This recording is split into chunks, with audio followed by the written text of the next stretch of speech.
Akalar, ходовой boksimizda Malibu 2 mashinasini ko'rasiz, ko'tarib qo'yganimizda polniy ходовой qilyapti. Mana qaranglar mana. Mana bu narsalar bor-ku, polniy almashib Mercedes qo'yiladi. Shunda bu Malibu 2 mashinamizda yurishi yumshoq bo'ladi. Ham suzishlari ham yo'qoladi.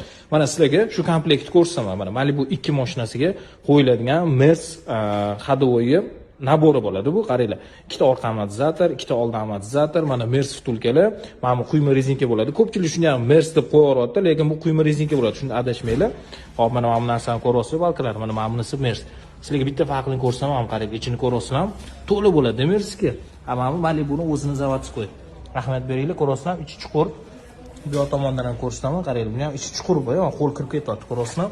Shu sababli ham mashinada Malibu 2 mashinamizda yurganda mana zavodskiy ходовойda жесткий bo'ladi и suzishlari bo'ladi. Mana shu nabor qildirib olsanglar, mazza qilib yurasizlar. Mana bu narsa bor-ku, ko'pchilik akalarimiz qiziqqan narsa, bu Gentrani ruli bor. Ana bitta barmoqda qaytaramiz-ku, o'shani mana tayyor. Shunday kelasizlar akalar, mashinalarni shunday topshirasizlar. 2-3 soatda xudo xolasa mana shu Mercedes pulga hammasini tayyorlab beramiz. Mana bu rulli ham bor, başqa tez qilib beramiz. Tayyorlari bor, kutib qolmaysizlar. Ko'pchilik joyda kelishyapti, akalar aytishyapti, shu 1 kun, 2 kunga olib qolishyapti. Bizda tez bitadi. Tanlovda adashmanglar, mana pastki nomer qoldiramiz, bemalol murojaat qilishingiz mumkin.